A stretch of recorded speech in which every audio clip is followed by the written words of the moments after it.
Hey guys, Donnie. Just before we start the video, you're going to hear me talk about the map. If you'll look at the map, what I'm going to do is instead of splicing that into the video, I think I'm going to show you that at the beginning of the video so you'll know pretty much what I did. So this is just a brief overview. At first you'll hear me talk about the figure 8. The figure 8 is right here. It starts off at the bottom. You got 24, 27. And right here at the bottom, you got the Uwharrie going over to the left. Wood Run Road is right here at the right, excuse me, at the middle. And then you got Dutchman's Creek Trail. Well, right here, if you'll see my mouse, I am doing the figure 8 right here. It's a big trail where the Uwharrie and the Dutchman's Creek Trail kind of cross over each other. That's the figure 8. I have intended on doing a 3-day, 2-night hike on that. But because of the rain on the third day, I decided not to. So what I did is I came in at Wood Run Road, and right here is about the 3-mile mark on the Uwharrie Trail. I cut over from Wood Run Road, and then I hiked up to a high elevation up here. It's extremely rocky. You really got to watch your step on your way down. Hiking, trekking poles are extremely useful. In areas like that. I don't hike anymore unless I have my trekking poles with me. But at any rate, once I hiked up there, I camped, and then I came right back down and cut back over to Wood Run Road, and then I came back. And total time of all the walking that I did, because I had to backtrack off of this to go to a nice creek to get some water, I did about 9 miles total, which wasn't too bad. And but it was a good hike, very busy day. There were hikers all over the place, lots of people backpacking. It was really encouraging to see folks out there, and everybody was just happy. I really had some good conversations with some folks out there. But you're going to hear me mention Bigfoot. And we're going to talk about some biblical stuff on the video. You'll see me doing a lot of gear reviews about stuff that I carry, how I carry it, how I pack my equipment. And so I'm not saying my way is the best way, but I hope those of you that are thinking about getting into this can encourage you. This can encourage you about what I do. And so I encourage you to look at other backpackers on YouTube and see what they do, and get up with somebody that does it. Check out your local REI. I get a lot of my equipment from there. I think they have a great return policy. I think you can return all the way up to a year. And they encourage you. Take the equipment, try it out. If you don't like it, bring it back. They'll exchange it or give you your refund. They're a great place. There's one in Charlotte that I go to. But as far as driving to this location, it takes me about an hour. I live in Faith. I go through Rockwell on 52, go into Albemarle, and then I'll check out over here on 2427. And so it's a place that I frequent because it's so close by. But my wife is going to get into this, and she's got herself already outfitted with some clothes, and she just got some hiking shoes, and so she's really excited about doing some day hikes with me. And it's a great place to go just to get away. And as you can see, at the end of the video, I have a slideshow with some music, and please check that out. And that's just some photographs of pictures that I took of the area, and you'll see real quick why I like to go, because it's so beautiful. And also check out the descriptions below, the links that I talk about, and also the exercise videos that I saw that helped me out with some of my problem areas. And so and it's really helped me out a great deal. So I figured maybe I could encourage somebody else that may be having some of these issues also. And so it's good to keep in shape before you even try anything like this. You don't have to, but it would be a good idea to at least start some type of exercise plan, because I'm going to tell you right now, once you start hiking, you'll find out real quick where you're weak in. And so I usually get sore about every time I go, because I don't usually walk 10-12 miles at a time when I'm at the house. And so, but it's good. It challenges me. It's good exercise, and it makes me feel good. And so, but at any rate, guys, let's get started with the video. You guys take care. I hope you enjoy it. Bye-bye. Well, I'm here, and the parking lot is full. It looks like it's going to be a pretty busy day out here as far as hikers and stuff. I hope my campsite isn't already picked over. But if it is, then it's okay. You got the whole national forest to find a spot. They pretty much let you camp anywhere you want to, as long as it's in the Uwharrie National Forest. But at any rate, I'm going to take Wood Run Road. There's 3 entrances. You got Uwharrie Trail, you got the Dutchman's Creek Trail, and then you got the Wood Run Road. Wood Run Road is what I'm going to take, and then I'm going to cut in about the 3-mile mark on the Uwharrie Trail. And so, but maybe I'll take a few little videos before I get there, and kind of show you some things, some views. Okay? All right, let's get started. I'm still on Wood Run Road. I just saw a real pretty spot here, and as you can see, it is absolutely just gorgeous out here. Sun is just peering through those trees and illuminating those leaves of all the different types of colors, of greens, yellows, and the reds and oranges. Just absolutely beautiful. There's a big rock right here. I just thought I'd take a little breather. But this is what I'm looking at all around. I can barely hear the cars going down the road. Okay, I should be right at the 3-mile mark on the Uwharrie Trail. This is where I cut in at. It's real sharp on the Wood Run Road. That's the direction that I came from. It makes a real sharp bend, and right here is where I cut in. You can see my trucking poles over to the left. But this is a campsite too, a big area where people could multiple tents could easily camp in here. And grab my trucking poles. But you can see there's a fire pit right there, and technically they're supposed to tear down their fire rings whenever they get done camping. You want to leave like a no trace type of thing, pack in, pack it out, but that's not always the case. And so if I do camp in an area where somebody has camped at before, a lot of times I'll try to use the same fire rings that they had, and that's if it's not too close to the creek. If I remember correctly, they usually don't like you to camp within, I think, 200 feet of the creek. They kind of want you to stay away from that. I guess it possibly for erosion type purposes and just trash and stuff like that. I've seen people leave diapers behind, usually not deep into the woods. The deeper I go, the less signs that you see that anybody's even been walking. A lot of times you got to hunt for the trail. That's some good water right there to filter out of. I'm sure it tastes just as good as it looks. That's what I usually try to get, is some moving water. The still water's okay. If there's a lot of leaves in it, a lot of times it'll make the water look like tea. But this is something that just really just gripes me. Let me show you. As you can see, this is a campsite. Pretty neat campsite. They're too close to the creek though. If you look up here, you'll see a blanket somebody left. And that's what really soils this place, is people that don't pick their trash up. And again, I've seen at the trailhead people change a baby's diaper and just leave the diaper sitting in the trailhead, won't take it with them. And my fellow hikers know what I mean when they see stuff like this. It just really, you come out here because you want to see nature. You don't want to see people's trash. Okay, I am here. Boy, I tell you what, the Uwharrie is hopping with hikers today.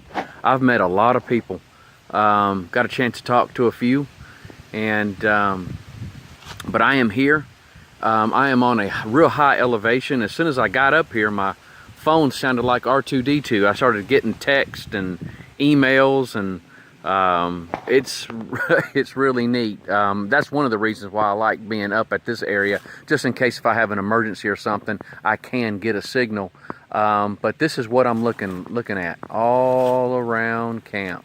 Okay, I got the tent set up, and this right here is the Donderosa.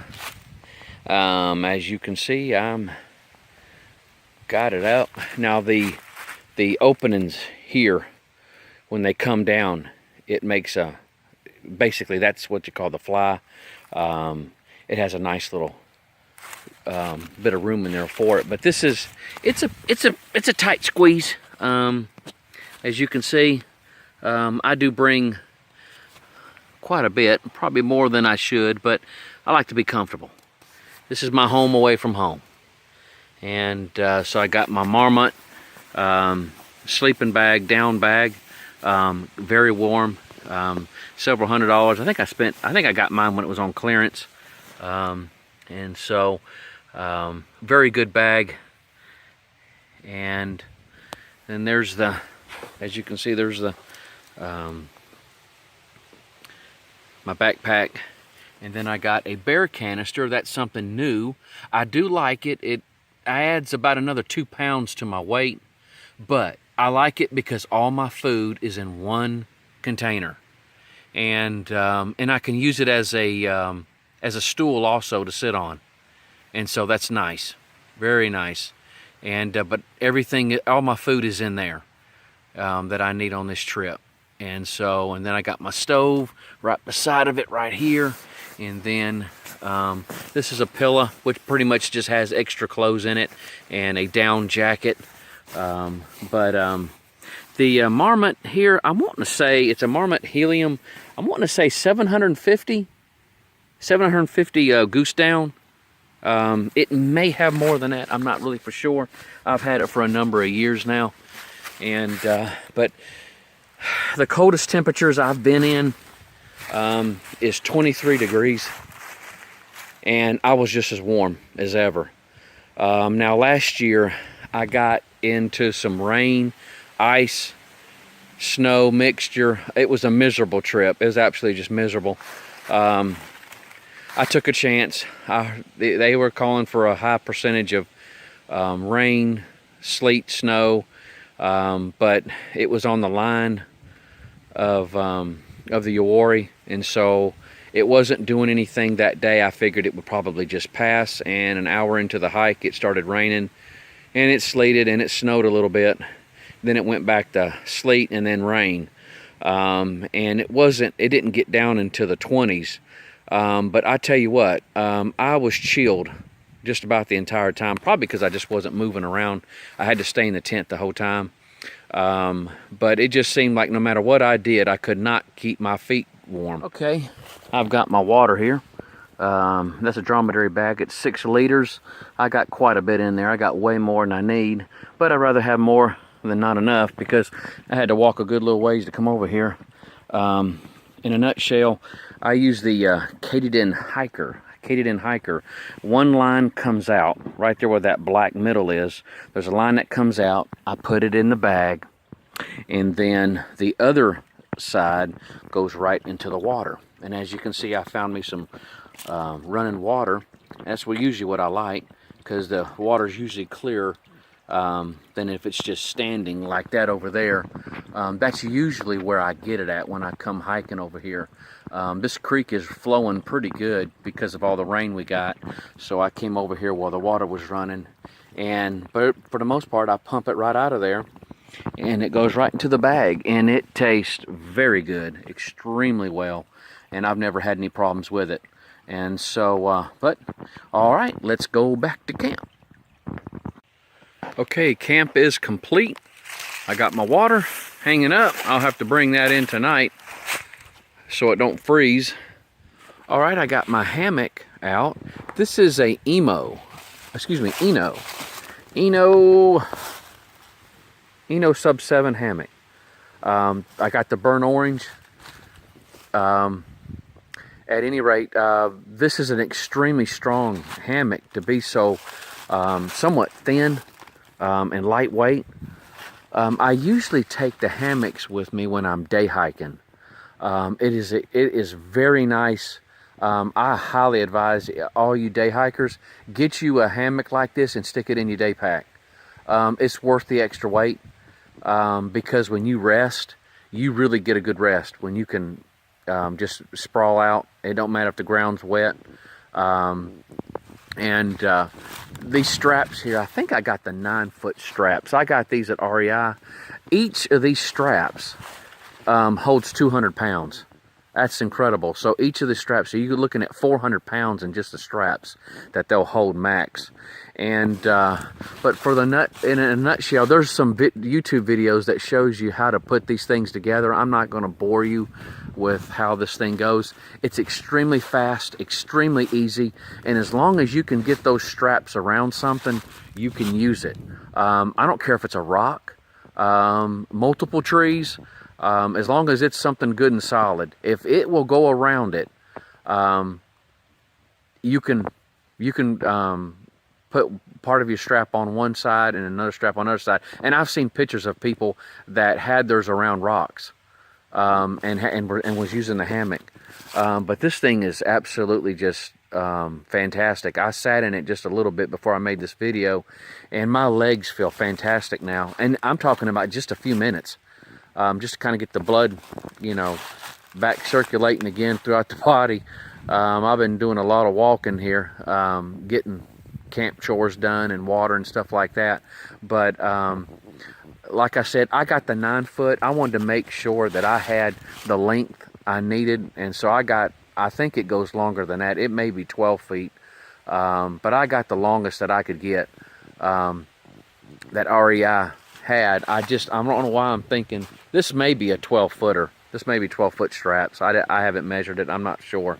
It does. I don't know if it even says it on the straps.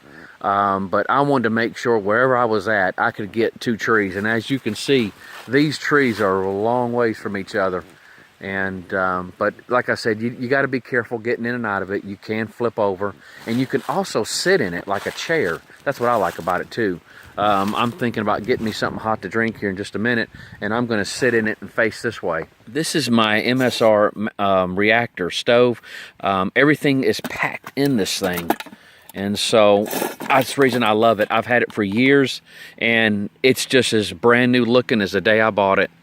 And so what I'm going to do is I'm not going to sit here and have you watch me put the thing together. I don't think I can with one hand. And so here's the stove. It goes on top of your fuel. And let me put it together, and then I'll show you how it works. All right. Okay, I got it together. I've got 2 cups of water in here. That's what the spaghetti calls for. And what I do is I turn this on, like so. You got to be quick. And it's on. And you'll see that thing, maybe you'll see it on the camera. I don't know. See how it reddens up? It gets hot. Now the bottom of this thing, you can see it just lays right on top of it. See the shape of that? Right on top of it. It doesn't waste any heat whatsoever. No heat whatsoever. That's the reason I like it. It boils water extremely fast. And while I'm talking to you, we're going to watch it. And you'll see just how fast this will start. Already the water is all at the bottom of it is already starting to move. And right before your eyes, you're seeing it. It's already steaming. I don't know if you can see it on the camera or not, but it is steaming. Here it goes. Already the bubbles are forming underneath it. That quick. It ain't no joke. This thing really is fast. And I love it. I absolutely love this thing. I've heard people say that it wastes propane. It uses a lot of propane at once. I have never had a problem. The propane tank will go, fuel tank will go far with me. I'm gonna go ahead and stop it because it's gonna be so hot in that bag. But there you go. There you go. That's how I use it. You just saw just how fast it took me to heat up some water. If I'm heating up a cup of coffee, it's even less than that because it's only 1 cup. And so, but that's how I do it. I'm going to pour this in the bag, and usually I let it sit for about a good 10 minutes. I do longer than what the bag states, and let it get good and hydrated. And that works for me. That'll fill me up, and that'll be my meal for tonight. Okay, I just figured I'd show you as far as what I do as far as coffee and tea. These little bags here, you can buy them. My wife used to work for a jewelry store, and she bought me a whole bunch of them. And so I just bought them through the jewelry store. And what this is this is Instant House International Coffee. There's another brand that I tried. It was pretty good, and I can't remember the name of it. But I bought it this last week. And what I did is I wanted a little bit more coffee flavor, so I put a little bit of Folgers instant coffee inside of it. And so that's probably another teaspoon of, or almost a full teaspoon of Folgers in the Instant House. And it gives it more of a strong, a little bit more robust flavor as far as coffee. But then you got the International, has already got the sweetener and all that stuff in it. And it's good, absolutely good. So what I'll do is I'll put that in a cup, pour some hot water on it, stir it up, boom, I got my coffee. It's just that simple. And but as far as the tea bags, it's self-explanatory. Put your tea in, and then I pack some sugar with me in another Ziploc bag. Simple, simple, simple, simple. And then of course, so far this is all the garbage that I have since I've been on the backpacking trip. That's it. I thought I packed a gallon-sized Ziploc bag. That's usually what I use. But I'll put whatever trash I can inside of the mountain house. It's just a good way of keeping things in there. I try not to, if at all possible, do not pour out any food around your campsite. Any liquids or anything like that that would smell of food. If you do that, you're going to have a woodland creature is going to come up on your camp, and so try not to do that. Hey guys, right before I get into the tent, I wanted to show you this light by Black Diamond. I'm not really for sure what it's called, to tell you the truth. I've had it for a year now, but it is a cool little light. It's made by Black Diamond. This one is not it. This one is made by Goofy. It was actually given to me as a Christmas present from a coworker, and for 10 bucks. I think she got 2 of them, and they work fantastic. These little things work fantastic. They're very bright. I hung this one up where there's 2 zippers on the fly, and I hung this on one of the zippers that I'm not going to use. All it does is just give me a little extra light in the fly. But that other one by Black Diamond, I want to say it's about 25 bucks maybe, if that. But it dims, and it really has a lot of light. It spreads it out. Okay, I'm in the tent, and this will give you a little idea of what it's like.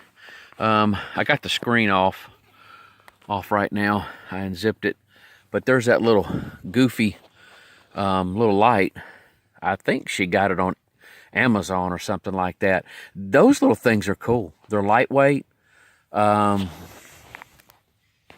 can't remember the battery size that they use. I don't know if it's double. It's either probably a AAA, but I can't remember. It may be AAA, but it works perfect for the extra zipper I don't use. Just having a little extra light in the fly. Like I said, like if I wanted to make myself a cup of coffee or something, I can, or cook anything. I can put I got this Z pad here. Whenever I get out of the tent, I can put my knee down without fear of getting it wet. And then my Crocs over here on this flat rock. That flat rock is just perfect for that. That's my little welcome mat. And so I put that there, and I'm not really worried about things getting in that. I can just shake them out. But sometimes I'll put it in a little plastic food line bag. And but for the most part, there's a lot of room here. I mean, you could put, a lot of people will stick their backpack outside in the fly. I don't, again, because I don't want critters messing with it. and I just assumed just put it in the tent with me. I wish there was another door on this zipper here that actually sealed me in, that was like this instead of a screen. I wish it had it to where it was, you could do it either as a screen or like this. This is fine. I mean, this is cool.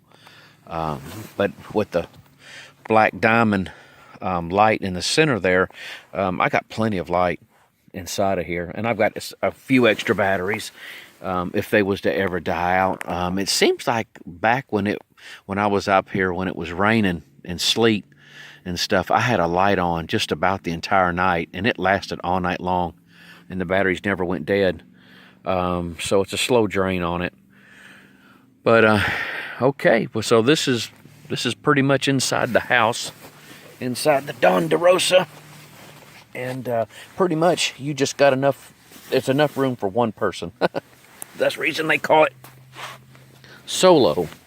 I'm moving around. I'm sure it's shaking the video all up, but I'm just giving you the other side view of this. Let me take down this light and use it as a I got my bear canister here. That's what I'm going to set my phone on when I'm watching something. So that's my entertainment center.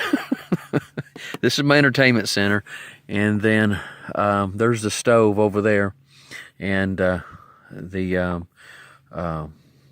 top cap of the backpack. And of course I got my gun on the other side over here by the door, and to keep it in ready mode just in case, you never know. All right, it is morning. It didn't get into the low 20s like they stated, but it's about 30 degrees right now. Beautiful morning, windy, very windy, and I'm fixing to make me some breakfast. I heard some footsteps around the tent last night. I don't know if I got anything on the camera. I won't be able to see that until I get home and put the SD card on the computer. But as far as breakfast, again, y'all, very simple. I keep it simple. Quaker instant oatmeal. I like the cinnamon and spice if I can get it. And I'm going to have me some coffee. Some of that Instant House with a little bit of extra Folgers coffee in it. Hey, as I was tearing down my tent, breaking everything down, packing it up, I just forgot to mention some of the other things that I bring. This what you see right there in the tent is a sleeping pad. That's a thermarest, and what's neat about it is that, I don't know if you can see it on the film, but there's little holes. It's like there's a foam inside of it. It's a memory foam. And what you do is, what I do is, you leave that nozzle open, and when you're storing it at the house, I store mine behind the couch in the living room, and you leave it open and let air get in it.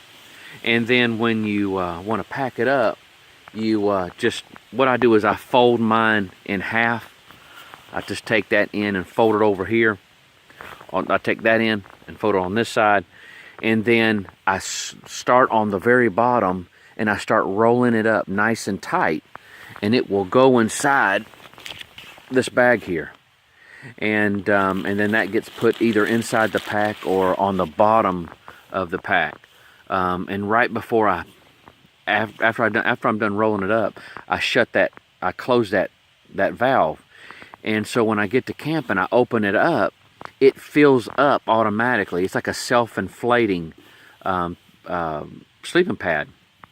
And then what I do is I'll put a couple breaths in it to make it nice and tight, and that keeps me off the ground.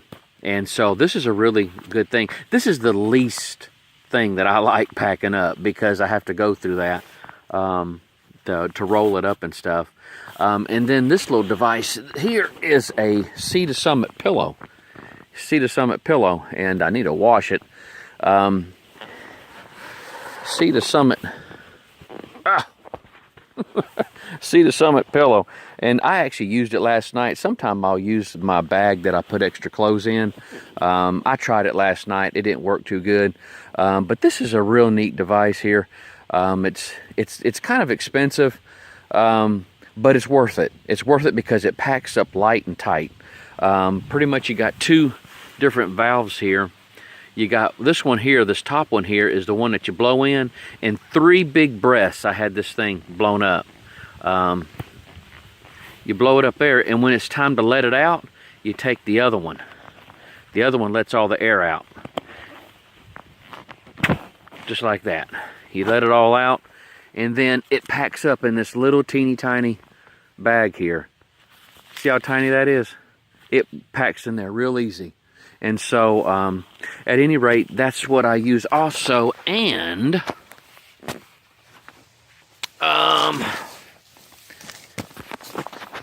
this battery bank that I use to charge my phone up. It's an Anchor. And I have never exhausted this thing. Since I've been on this trip, I've charged my phone up 3 times. Let's see. 2 times, and it still has almost a full battery. And my phone was, the first time I charged it up, it was like at 20% or 18%, and I charged it up to 92%. And then it wouldn't go past 92 for some reason. I don't know what the reason is. And then today, I stopped it. I was like at 40%. And it was up to around 86, 87%, and I decided to make this video here because I wanted to pack it up. But it's a good battery bank. The only thing bad that I have seen about this is that if it gets real cold, there was one time it got extremely cold, and it didn't seem to want to charge. I don't know if it was just a fluke thing. What I did is I took this battery bank and I put it in the pocket of the shirt I was wearing, or I can just, you put it in the little carrying case. Let me get it. This carrying case, I put it in the carrying case and just stick it in the sleeping bag with me. I just put it like at the foot or something like that, and to keep it warm, and it does just fine. But I've never exhausted this thing. This thing is just, it seems to do very well. And that's charging your phones and stuff. And I remember when I was talking about the sleeping bag, I wasn't for sure what fill it was. That sleeping bag that I have is actually 850 down. It actually said it on the bag. It had on a little tag that was 850 down. But that thing is warm. That thing is really warm. If you get up to around 45 degrees, and you're inside that thing, you'll sweat. It's extremely lightweight. A lot of people are amazed that it even keep me warm. But it is extremely warm. I was very comfortable last night, and like I said, it got down to at least 30 degrees, and I was warm as ever. At one point in time at the night, I had to unzip it because I was a little too warm. And so, but guys, that is, I believe I've pretty much covered all the gear now that I regularly carry. And the Sea to Summit bowl, you saw that when I was getting breakfast. That was something new I tried. I like that. It seals up pretty good around the bowl. And I got it packed away already. But I like that because when I can put dehydrated food in it, and if I don't want to eat everything that's in the bag, the Mountain House bag, I can put a half of it in the bowl, put some hot water in it, and it seals up around inside the lid. It seals up tight, and it does very well. I'm extremely happy with that bowl. Very durable. And so, okay, I'm going to finish up here and we'll get on the trail. Okay, I am packed up and ready to get back on the trail. As you can see, if it wasn't for that fire ring, which I did not make, if it wasn't for the fire ring there, you'd have never known somebody camped out here, except for where the leaves are flattened out here a little bit. Pretty much, you want to leave no trace No trace behind. No garbage has been left behind. Everything is packed in, packed out. Now, just to go over my pack, how I got it here. I like the packs with the extra pockets on the back of it here. This side here has all my fire stuff. You know, I got a saw, a Garmin saw. In the future, hopefully I can be able to show you that. And I've got some lint from a dryer. Dryer lint makes great fire igniting. And then some of those logs, it's made of like wood. You can buy them in stores. I'll buy one and I'll chop it up into little pieces and I'll wrap it up inside the dryer sheets just for a little extra kindling, I guess you would say. But that's got my fire stuff in it. On the other side is my tent. Stakes, guy lines, extra stakes, and a tiny little hammer that I use. That's what's on this side. And then in this big pack right here is all my water stuff. Water filtration and the dromedary bag. And I'll also, whenever I leave, I put my trash in there. So I have very limited trash. It didn't even fill up a gallon-sized bag. About half of a gallon-sized bag is all the trash that I really have. And then I connect my Crocs on the outside out here, where usually people would put like trekking poles. And then I got my sleeping pad is down on the bottom. That's hooked up in here. Sometimes I'll put it inside the pack if I'm not carrying a lot of equipment.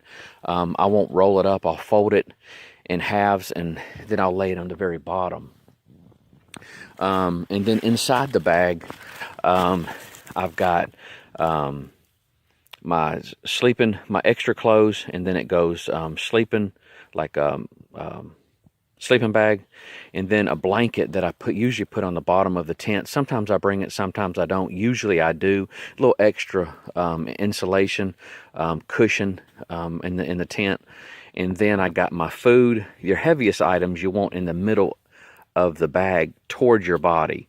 And so I got the bear canister and the stove is side by side each other, and then the tent is on the very top, and then on the very, very, very top is a footprint, and that goes underneath your tent. And so pretty much you want to pack it the way you would unload it. And so of course it's going to start with your tent. And this time usually I put my tent poles on the side hooked up in here, but where the bladder goes inside the bag, I don't carry a bladder inside my bag because I've heard of too many horror stories where it's too much weight, and some people have had their bladders leak all over their gear. And so I usually don't drink much. I didn't hardly drink anything when I walked 4 miles to this spot here. I think I stopped only one time and took a few sips of the water, and because I'm hiking in the winter time, and so I don't nearly get as thirsty as I would in the warmer months. But of course, on the very top on the cap here, I've got like stuff that I would use if I wanted to take like a break, maybe an extra Cliff Bar. I got the map up there, my wallet, little things like that. Just little odds and ends. My pillow that I sleep with is up here. Ibuprofen is up here. Sometimes I'll put my cup that I drink out of. That'll be up there also. But just little things that I might want to, I would mess with if I was just taking a little break. And then on the sides here, and I've got my gun on this side. I put my pistol. I got a Glock 43 9mm. That's on the side there. When I get to camp, I usually put that on my side. And then on the side pockets, I love these little side pockets. You can put your phone in there. I usually just put my phone on my cargo pants. And but sometimes I'll put ibuprofen in there, chapstick, extra batteries, stuff like that. And there's a pocket on each side of my pack. And so I know there's probably a lot of minimalists out there that hardly pack anything, are probably laughing. But at an all total weight, I'm probably carrying close to 50 pounds here. And so you just want to make sure. I've carried less. Sometimes I will carry less, but again, I want to be comfortable when I'm on my trip. And these things seem to be tried and true for me. They work well for me. And so, but there's some people that camp in hammocks, and so and they swear by them. Me, I like to get in a tent. I like to bring my gear in a tent. I don't want to leave my gear hanging on a tree or hanging underneath my hammock. I want to get inside of a tent, and I want all my gear to be in the tent. And so that's just me. That's my preference. And so I could say this one good thing about hammock camping is that you really don't have to try to worry about a spot to camp. You just find two trees, no matter if the ground's wet or what, and put up your sleeping arrangements. And so, and of course your trekking poles. I used to didn't hike with trekking poles. I'm gonna tell you right now, I wouldn't hike without them. These things are absolutely great, because when you got this much weight on your back and you lose a trip, that right there stabilizes you, and it stabilized me many of times.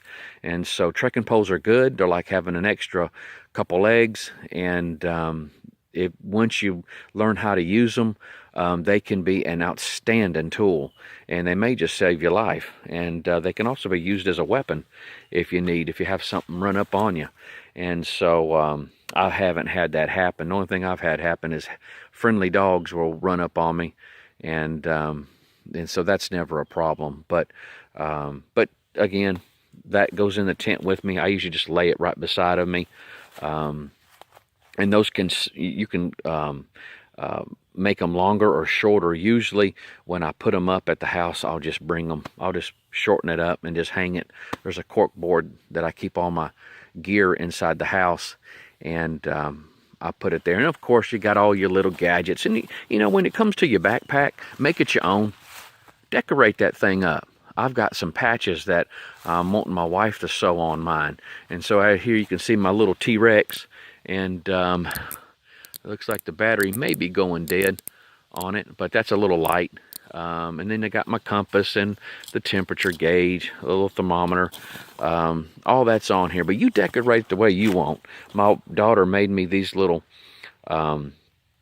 bracelets here, and these are really neat. And somebody gave me this one for Christmas, and it's got a compass on it. It's got a whistle on it, and these little survival bracelets. And so those are really neat. And I had somebody sew me these little loops in here. This didn't come with the bag. I had them sew me these in here so I could hang stuff on here. And sometimes I'll put my hat. If I'm getting warm on the trail, I'll take my hat off and I'll wrap my hat off and put it in this. And my gloves are usually in my pocket on my side, or sometimes I'll loop my gloves through these straps here. And so, and of course the Z-pad. Oh my goodness, I just got this Z-pad, and I'm gonna tell you right now, it will be a regular thing. It's super lightweight. I think this one cost me 12 bucks for it. If it tears up, no big deal, go buy you another one. But I like it because when I'm setting up camp and I need to get in, and the ground may be a little damp, I put that thing. Or if I'm gonna take a break somewhere and sit on a rock, that right there takes off the hardness of it. When I went and got water, I took it with me and sat on it. I had to sit on a rock, but it's super lightweight. I mean, this thing weighs nothing, and so that's a tried and true thing right there. I wish I'd gotten one a long time ago, but other than that, guys, that's pretty much the way I set up my pack. Oh, of course, here's a little towelette. Sometimes if the tent gets a little damp on the inside, if it condensates, that towel, I'll just kind of just wipe it. And it's a quick drying towel. And so I got that from REI. But this time I didn't have to worry about it. When I woke up this morning, they were calling for a frost. And when I woke up this morning, the tent was dry on the outside, which was very nice. Normally there is some frost out on the tent, but this time there wasn't.